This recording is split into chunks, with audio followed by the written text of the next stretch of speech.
no, this is a job and I got to be on top of it. And as soon as I tried to get away from that and hire third-party management, then my numbers went to hell, right? Yep. So then my cash flow easily goes out the door because they just don't care about every penny the way that an owner does. We all know that real estate has created more millionaires than any other industry on the planet. We also know that it has created a lot of heartache due to mismanagement, overborrowing, and just simple life events that happen to all of us. Welcome to the Cash Flow Pro podcast. My name is Casey Brown, and I am your fearless leader. And although we might be bourbon sipping and at times foul-mouthed Southerners, we will always do our best to be honest, straightforward, and due diligent with all of the information we pass along to you. Welcome to the show. Welcome to today's episode of the Cash Flow Pro podcast. And with me today is Danny Newberry of Value Investment Group in Vail, Colorado. Danny, how are you today?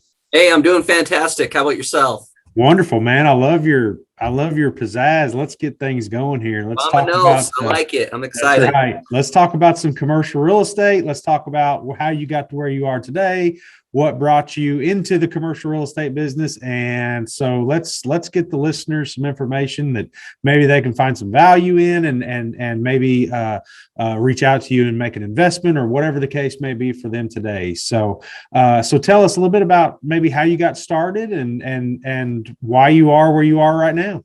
Sounds good. Yeah, I think it all started back when I was in college. So I was going to school as my first year. I did all the fun classes, right? Outdoor rec, scuba diving, you name it. As long as it was a good time, I was doing it. And then year two came around. They told me, hey, Danny, it's time to get serious, start taking some electives. And I said, well, I don't know, school's kind of boring. So I tried to, I took this real estate course, actually. It was like a 3-month course. And I just was hooked immediately. Cash flow, apartment buildings. And in those first 3 months, I bought a duplex, a fourplex, and a sixplex. Oh, wow. And I remember on that sixplex, it was bank owned, bought it for about 150. I had to put 30 into it. But what I did is I went to my best friend's dad and asked for a hard money loan because I knew he was a hard money lender. And so at 8%, which I thought was high at the time, he lent me all the money, 180 grand. And in 6 months, we filled it up. We refinanced, and I think it appraised for over 300,000. So I was like, why would I go back to school to get a degree that I don't have to make less money than I just made on my first real estate deal? That's right. I hear that almost all like just repetitively. And I sometimes just think, I guess of course I'm not an advocate of not going to college by any means, but you just wonder sometimes, like these colleges, what kind of a grip they've got on people, because it's just like this thing. There you go, right there. I mean, you used your entrepreneurial spirit to just go in, cash in, and be done. So that's great, man. So 12 units in the first, how long was it? Yeah. It only took a few months, actually. I just went, I went all in because I didn't want to go back to school. So that was basically my summer. Man, right? That's so 100%. And it worked out really, really well. We ended up scaling. So at that point I went full time. I was like, well, this is great. Let me figure out this business and how can I scale it? So within the first 2 years, I moved to Vegas right afterwards because the crash had happened. I think I started in 2009 and I was in Southern Utah buying these properties. And I was like, man, where can I go where I'm going to get the most bang for my buck, the highest value? And I'm like, okay, the 3 hardest hit markets were Florida, Arizona, and Las Vegas. And I was like, well, I live 2 hours from Vegas. That makes the most sense. I'm moving there. So I moved to Vegas, ended up buying around 50 apartment units throughout the valley. And then I was like, all right, I can't keep buying these little apartment buildings, duplex, fourplex, 10plexes. And I'm like, I want to really figure out how to take it to the next level. Yeah. So then I started looking at syndications, right? And looking at, hey, how can I do bigger deals, get partners involved, and scale from that aspect, right? Absolutely. So then I bought a 48 unit in Oklahoma, and then I bought a 138 unit, just kept scaling. So that was my first few years. What I didn't realize was, as much as I loved commercial real estate, I had an investor. I was working my tail off, by the way. Yes. They were tough properties. They were, they weren't necessarily in the best areas. And I just felt like, hey, I'm going to buy, the cheapest of the cheap. And that wasn't necessarily the best plan, even though I did really well. Sure. It was a lot of work. But I had a partner who was investing with me on my first couple big apartment buildings, and he would invest with me, and he owned a ton of commercial real estate, but it was all shopping centers, industrial buildings, and medical buildings. And I'm like, one day I asked him, why don't you own apartments? He goes, I don't want to work that hard. That's too much work. I go, oh, well, I'm scratching my head over here. What do you mean? I want to hear more, So, so basically, honestly, once I learned the triple net business, which a triple net, for your listeners that don't know, in true commercial, which is, considered your retail, your industrial, your office, for the most part, you're going to sign triple net leases where your tenants will pay for the taxes, insurance, and the common area maintenance, which is the exact opposite of multifamily or residential, where you pay the taxes, you pay the insurance, and you pay all the damages and all the common area maintenance. When someone moves out, you got to fix it up, clean it up, replace the carpet, do this and that. I mean, it's a real pain. So anyways, once I learned about that, I was hooked, man, and I went all in. So sure, for the last 8 years now, I've only bought one apartment building, and we've gone on to buy a lot of retail, a lot of industrial, some medical, and doing some pad site development as well. So yeah, really, that's where I put my, my time and effort. I love the business. It's so scalable. Love signing 5, 7, 10, 15, 20-year leases. I just actually signed a 50-year ground lease with Les Schwab tires. Doing deals with Starbucks and working on a Panera Bread right now. And, so it's just a little more exciting in my opinion. It was too repetitive in the multifamily, and not to say it's not a great investment, because it is, but it just depends on what you like and, what kind of tickles your fancy. So sure.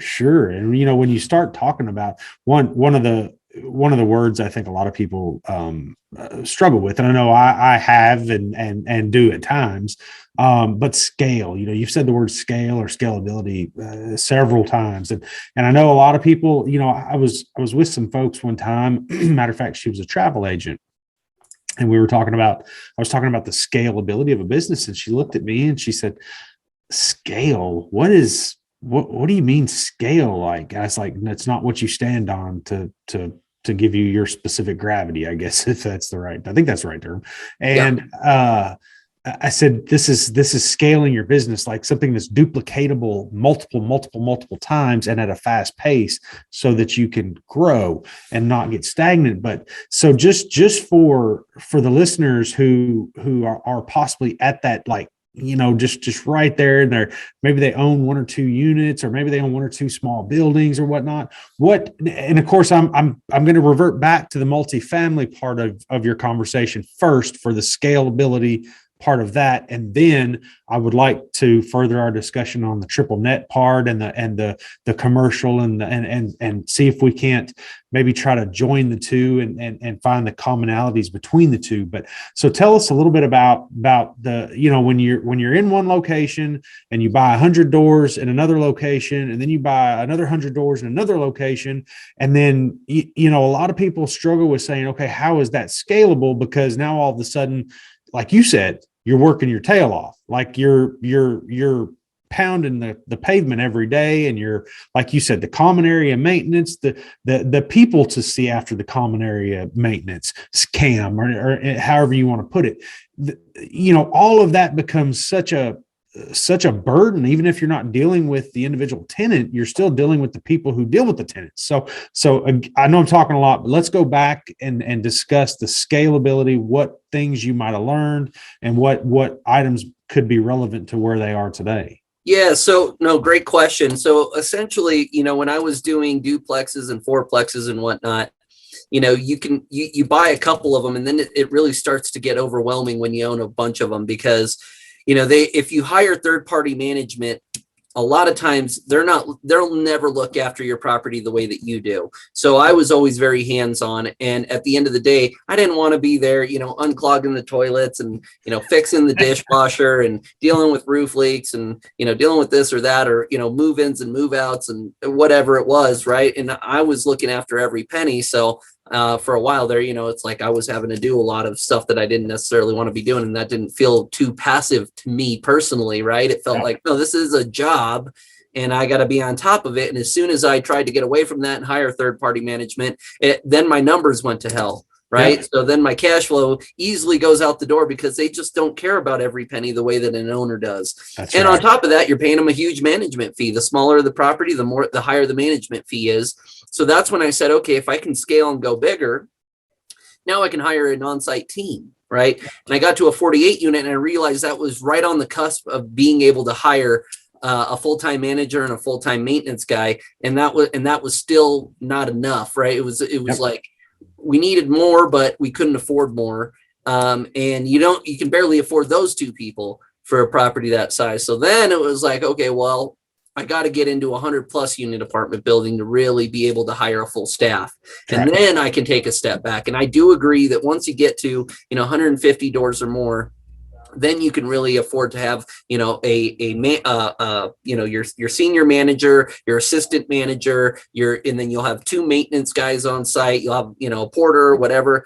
But the property can afford to pay all that, and they're there on site every day, so you don't have to be, right. Yep. And you still have to asset manage them, meaning you still have to approve all the numbers, approve what's being spent, check over your vacancy report and whatnot. But you can dial those systems in pretty well these days. I mean, there's good platforms out there and softwares out there to be able to do that. And so for me, I don't want to get in multifamily unless it's a large apartment building and it's got to be, a higher class than what I was buying at the time. Yeah. So that's really, my thoughts on scalability. If you get to that point, now you really have more freedom. You can go travel the world knowing you have a team on site every day at your property, watching your tenants, watching what's going on, watching, the income, the expenses, et cetera. Right. So I definitely think that getting to that level creates more freedom versus, hey, I own a bunch of duplexes and fourplexes. That's a real pain. I know people that have, 100 units that are all divvied up between duplexes and fourplexes. And man, it's a management, it's a job, in my opinion. So unless you really love it, but yeah.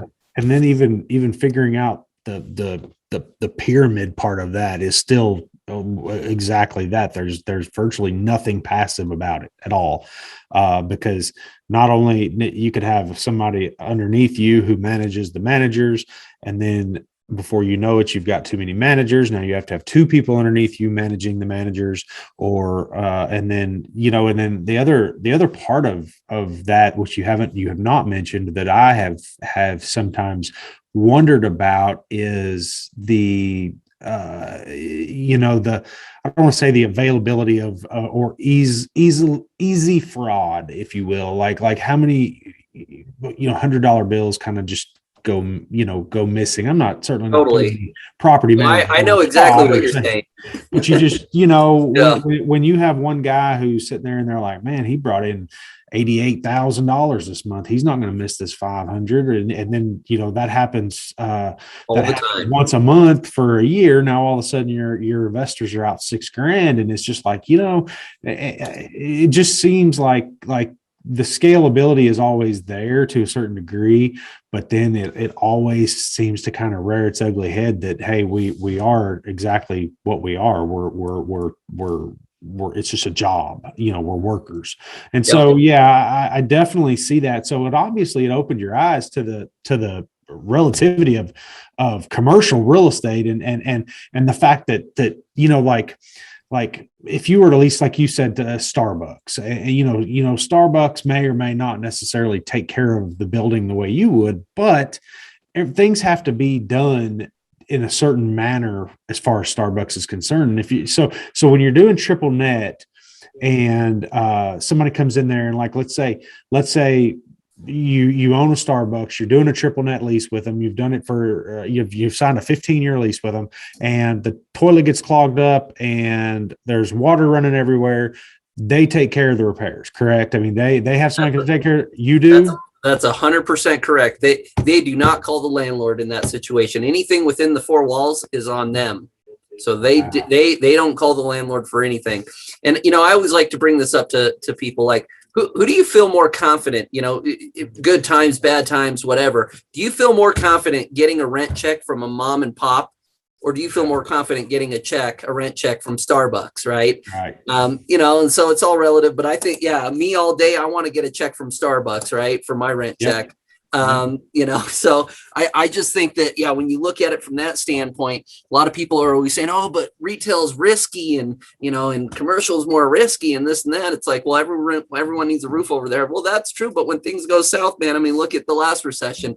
Not very many people were paying their rent, and too many people were losing their jobs and couldn't afford it. And, and so, at the even end back of the day, before that, you had how many apartment complexes were, if you signed a 1-year lease, how many of those apartment complexes were given flat screen TVs and everything, iPods and AirPods and everything else? Everybody was scrambling just like the same way. But I mean, I'm definitely not downing the commercial real estate residential, the multifamily side at all, because that's the space we're in. But at the same time, I mean, it everything you're saying makes perfect sense, and I know a lot of people are out there thinking that same thing.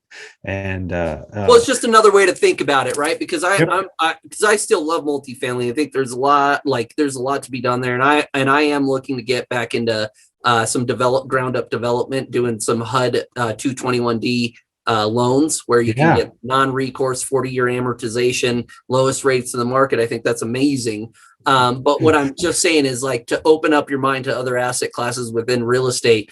And that's what I did. And then I found out, about all these other asset classes, right? And I was like, okay, well, let me go see what I am personally most interested in. Maybe I end up back in multifamily. Maybe I end up in this other asset class. So over the last decade, that was really was figuring that out. And I got to tell you, I mean, at the end of the day, I'm in love with retail. I'm a contrarian. So right now is great for me because people are a little nervous about it and whatnot. And there's certain retail I don't like, for sure, and you should definitely stay away from, but there's certain retail that is going to continue to boom, or at least I believe so. And then industrial, right? Small bay industrial. I mean, just a really, really hot sector that, I mean, you just got so much growth potential in that as well. And, just so opening your eyes to that different kind of investment can really go a long ways if you were kind of, attracted to it. And for me, it definitely was that. Yep. Hi, this is Casey Brown, host of the Cash Flow Pro podcast and YouTube channel. Have you been thinking about investing in real estate but just don't know where to begin? I'd like to help by inviting you to check out our website at www.3000capital.com. There you will find an array of material that will help you learn all about real estate syndication. And while you're there, be sure to check out our free video series download titled 5 Must-Know Keys to Success in Passive Real Estate Investing. I'd also like to personally thank you for making Cash Flow Pro part of your day. Now, back to the show. And I think that I think a lot of people were, I know myself, somewhat asleep at the wheel with the whole opportunity zone thing. It was relatively complicated, or a complicated scenario when you started looking at that. I know there's some light industrial stuff here in where I'm from, where they're listed as being in an opportunity zone, and then it took me a while to read up on that to really figure out why that was a benefit. Or obviously if it's something being advertised, there's some benefit to it somewhere, but you have to make sure that it fits into your box, or but you're exactly right, that light industrial, that stuff is just on fire. Yeah, it's on fire, man. And one thing I will say, like, with multifamily right now, it's just so hard to get your foot in the door unless you're just willing to pay an insane low cap rate. Yep. Right. And there's a lot of work to be done to create some equity there. Right. You're not seeing these huge value add deals like you were 5 years ago. Right. Like those have all been swept up. And, I mean, nowadays it's like you're competing over a 4 or 5 cap. It's like, geez, well, I'd rather go buy, a shopping center at a 7, 8, 9 cap with upside that's easy to get versus, I'm not trying to be in a bidding war with 20 other people. right? So, I mean, there's something to be said. I mean, but if, things turn around and all of a sudden, no one wants multifamily, then I'd probably jump back into that space a lot heavier than I am now. That's right. That's right. And that's exactly right. There's definitely some green people out there that are chasing, I talked to a guy the other day, and he actually, as a matter of fact, I was at a real estate conference a couple of weeks ago, and he is just so dead set on doing a deal, that he just, he's willing to sacrifice so many different things to make just a deal happen. And I'm like, man, listen, that time you're trading for that deal, I mean, it's got to be worth your time. I mean, you can't just go off, because the thing is that these people are so dead set that they're going to go in and just raise rents because inflation is up. And then, and it's like, you just want to put your head in your hand and say, this is good for right now, and it's going to look good on paper right now, but you better either be able to lay that thing off, sell it, or your investors are going to not be very happy folks come some point down the road if it doesn't just pan out exactly how you want it. Right. If the economy doesn't keep booming like it has been, then right. Yeah, you're kind of screwed, right? And you're stuck with an asset that you can't sell because you're underwater on it, and you're probably not cash flowing or very little, because you bought in at such a low cap rate and yield already. That's why I'm saying I like being more of the contrarian style investor instead of just trying to get a deal to get a deal. And one thing that a lot of folks are not, that at least the newer multifamily folks that I was talking to at that conference, a lot of them are really focused on raising rents. But the bottom line is you can raise rents all day long, and you can have a book of wonderful rents. But what's going to happen when the vacancy rate catches up with your rent increases? And so, it's just like anything else. Human nature is when something is decent or something is good, to just my 8-year-old always, no matter what, if he gets a laugh out of somebody, he's going to just take it all the way until you just are like, hey, dude, that's not funny anymore. I mean, come on. It was funny the first time, the second time. And so just human nature is we just crowd up until all of a sudden everybody's like, what? You mean we have enough multifamily now? And then all of a sudden you're just so again, not to badmouth multifamily at all, because there's definitely some money being made, but going in, and as these cap rates compress, and as again, you can raise the rents and have a wonderful rent roll for now, but you can have high rents and lower and a vacancy rate that doesn't line up either. So, all of that stuff being relative. And then, like you said, there was some years when commercial was pretty lean. I mean, everybody talks 07, 08, 09, that era. And Lord, we hope that's far in the rearview mirror, and so far in the rearview mirror that we don't ever see it again. But the reality is that there'll be smaller bumps along the way. But, like you said, what'd you say? You signed a 50-year lease? I mean, 50-year ground lease. 50. Yeah. I mean, and set it and forget it. Yes. And then just cash that check every month. And of course, then the only risk left is the company going belly up. And of course, if you've got a well-established brand and that happening, there's hardly ever a chance of that just completely going to zero. And even if they do, so here's the beauty of it, right? So on that deal specifically, they are building on our land, signing a 50-year ground lease and putting over $4 million, about $3.5 million of infrastructure on our land. Yep. So if they walk away, they're leaving us with $3.5 million of infrastructure that I get to repossess and then now go lease it to the next guy if they go belly up. So I'm totally okay with that. It's like no problem for me, because I just took back an asset that's actually worth more. Yep. Now, so if you just to stretch a little further, and this is maybe moving in a different direction, but so if you had to go in and say that did happen and you had that infrastructure, I mean, is that infrastructure something that basically you just like immediately take over if they default, or do you have to go through some additional process to actually take control of that? Well, I will have to default them on their lease, right, and go through the eviction process, which could take a few months. So it's just a basic eviction then, and exactly, and just with the national tenant, right, versus a mom and pop. So call it a few months, but then I end up with this infrastructure, and then I can go to Firehouse, or I could go to or Firestone, I mean, and then I could go to Valvoline, or I could go to Jiffy Lube, or whoever it might be that wants to take that space, right, and it's ready to go. So it really is a beautiful thing. And see, again, they're doing a ground lease, meaning that they are paying for everything, including building all their own infrastructure, right? They're just taking my piece of real estate, and I'm giving them 50 years with it. And every 5 years, I get a 10% rent bump, right? So, I mean, you add that up over every 5 years, and that becomes amazing, right? So, yes, absolutely. And then literally mailbox money. Yeah, and then the way that's structured, and of course we talk so many times about capital stacks and so on and so forth. Now the other side of that is what type of liquidity is required on that property. I mean, are you allowed to carry just a standard mortgage Absolutely, that all day long? So I'll just give you a quick snippet on that. So essentially, when they come in and sign the lease, the value of their lease is about $3 million. On my property that I bought for $600,000. Okay. So essentially, now I can go to any bank and I can say, here's the signed lease.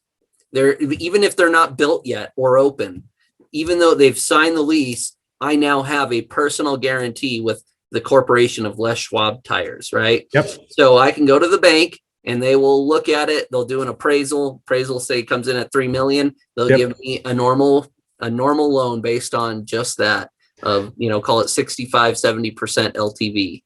Yeah, sure. Now just again, a little devil's advocate, but now what happens if you were to go get a non-recourse loan and then you defaulted and they have all of their assets and all of their infrastructure and all of everything on your dirt? That's really, I guess, probably where somebody would just dive in, and maybe that's getting too personal. I'm just curious on how. Well, it's just like anything else, right? So the bank would take it over, and then Les Schwab would be their tenant, like the landlord would be the bank. So the lease is going to go with the dirt no matter who. Absolutely. It doesn't matter what happens on our end. They have a 50-year lease there. No one can come in and take that away no matter what happens with me or bank or any of that. Yep. And I'm sure that's, here in Kentucky, deed theory state, basically they file a memorandum of lease or something at the courthouse to notify the public that, hey, if this was ever in a proceeding of any kind, they have basically the option or they have the right to the lease for X number of years with the terms being set somewhere else. So yeah, that's exactly, I mean, those, I don't want to get overcomplicated for the listeners. I don't want people to think that we're trying to stretch or talk or anything like that. We're just trying to get to the basis of what makes triple net commercial leases, I guess, specifically advantageous over multifamily. And again, I've noticed that people have found a way to make multifamily businesses scalable. I've seen people that make this commercial type scenario completely scalable, which again, we're stepping up the ladder there. And then I've also seen people who have made duplexes and fourplexes and sixplexes a scalable business, come into a scalable business model. And then I've also seen people make right here locally at Fort Campbell Army Base, just Clarksville, Tennessee, and all around the area there, people are making a scalable business of even single family residential. So, these people are buying and selling single family residential homes or buying and renting them as well. So, it really, like you said, it's whatever tickles your fancy, whatever makes you go, whatever makes you tick. Some people are into this light industrial stuff, and so it's whatever makes you tick. And I don't ever want to be act like we're bad mouthing one sector over another or anything like that. We just want to get to the bottom of what makes the businesses go, and give you some pointers or some talking points or some thinking points for scaling your business and moving your business north. So but anyway, so Danny, thanks for being here today. Is there anything else you want to leave the listeners with, or any other points you'd like to make? And then we'll get to contact info and we'll go. Yeah, I would definitely say with commercial, there's a lot of money to be made, but there's also a lot of money to be lost. So you have to be very, very strategic. You have to have the right partners. You have to have the right team. You have to understand it at, a whole new level. It's like a different language for multifamily and residential. So don't just jump in because it sounds awesome. Make sure you get into the right deal. You do the right and proper due diligence. You really understand the marketplace. There's a lot of different metrics that we look at to make a deal successful and that we feel comfortable going into if we went into another downturn because of the way that we buy these properties. So as exciting as it is, like from my standpoint, if definitely make sure you get educated, you get the right and proper education behind that. And man, it's a blast, but I definitely recommend. It's always great to dabble in a few different asset classes and really what kind of attracts you to different things, right? And if you learn something new, now you can go do that, and it's repeatable, and you can do it again and again and again. Versus if you only know multifamily, or you only know single family, and the market's so crazy hot. I mean, you're just staying in a market that's super competitive, versus being able to transit into a different asset class that's less, or call it, it's not on fire. Or, maybe it's a contrarian buy. People are a little nervous about it, but you can get great buys, right? Because most people aren't looking that way. So you can transition with the market into better returns, better assets. And as they turn, then you get back into the other asset class, right? So I think that's a prudent thing to do, and definitely it's a good skill set to have, is to have multiple different opportunities at different times within the marketplace. Sure. Well, it's really good for diversification too. I mean, especially if you're if you're a fund model, or if you're single asset, one-off syndications or whatever the case is, the diversification across different asset classes from any standpoint is always good to at least think about or look at. Now, one thing you touched on there about education, back to my real estate sales days and learning how things kind of rolled, it took me like 15 seconds to figure out that you learn all of the terms, you speak the lingo of residential real estate, whether that be multifamily, single family, duplexes, whatever the case is. You learn a certain one language, like let's say about that asset class, and then all of a sudden you're like, hey, I want to step into and I want to start checking out some of this commercial stuff. Then all of a sudden you run into an entire wall of new terms, and you're like, triple net, CAM, what, and so yes, the education part of it is definitely a huge factor, because you're going to get much more respect, and people are going to take you much more serious if you do speak that language. So, all right, well, Danny, thanks again, and let's tell the listeners how they can reach out to you if they have more questions, or possibly want to invest with you or talk with you a little further about any of your commercial real estate ventures or whatever you've got there. So go ahead and tell us how they can get connected with you, and so my email address is newberrydanny@gmail.com. Anyone can email me. I'll get back to you, usually the same day, if not the next day. You can go to my website, valueinvestmentgroup.com. We are rebranding to Vail Commercial Group. So that website and that whole rebranding will probably take process over the next few months. But essentially, would love to connect. I'm always looking, basically always looking for joint ventures. So if you've got commercial projects, you're looking to partner with someone, we're very, very interested in doing so. We also do some syndications where, we're probably a couple times a year doing different deals. Right now we're working on one in Las Vegas, doing a big syndication on that. So definitely, if you're interested in getting involved, go to the website. There's more information there, and then reach out to me personally. Awesome. Well, again, thank you, Danny, for being with us. That's Danny Newberry, Value Investment Group. And remind me one more time what that's going to be rebranded to. Vale Commercial Group. Vale Commercial Group. So yes, reach out to Danny if he can help you. If you have questions, if you'd like to discuss investing further or partnering further, reach out to him. He'll be glad to talk with you. Thank you. And we appreciate you listening to the Cash Flow Pro podcast. And we hope you have a wonderful rest of the day. Cash Flow Pro is hosted by Casey Brown, founder and CEO of 3000 Capital, a commercial real estate investment firm committed to providing its investors with ongoing cash flow and helping them build long-term wealth. If you enjoyed today's podcast, make sure to hit that subscribe button so you'll be notified about all our future episodes. You can find more information about us and our investment philosophy by clicking the link in the show notes below. Thanks for listening.